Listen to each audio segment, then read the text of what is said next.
All right, let's cover one of the most basic questions people ask is, how do I transition shoes? Once you kind of get an awareness that maybe the shoes you've been wearing haven't been great for you, then you think, well, what do I do? Should I just jump from a big Hoka to a minimalist shoe? That's one of the worst things you could do because it's gonna lead you to injury. If you've been doing something or wearing thick-soled shoes for a long period of time, your feet have gotten used to that. So wearing something that's much more minimalist, that's gonna be a big jump. So the way I want you to think about it is that there are 4 components of a good shoe.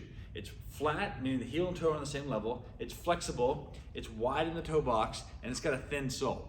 Each of those 4 vectors can be an improvement. So if you go from a shoe that's thick to thin, you go from a shoe that's narrow to wide, you go from a shoe that's stiff to flexible, or you go from a shoe that is raised heel to flat heel, those are all improvements. So just picking one and going one at a time. If you have had foot pain in the past and you want to make a slight, slow transition, then going from something that is a raised heel to flat and keeping everything else the same is a great start.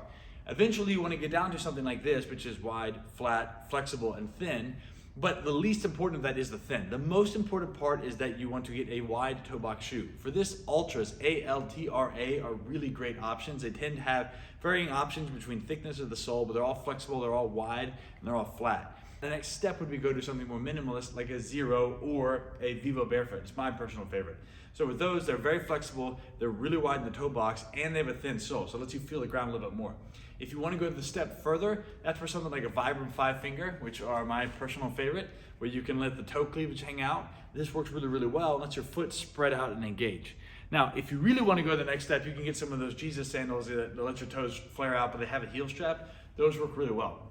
Regardless, taking your time with the transition, going as slow as you need to, because we're not in a race here. But the most important thing you can do is get a wide toe box shoe that will make the biggest difference for your feet. If you have other questions, let me know. If you agree or disagree, put it in the comments below. Anything else you want to hear, ask the Barefoot Sprinter.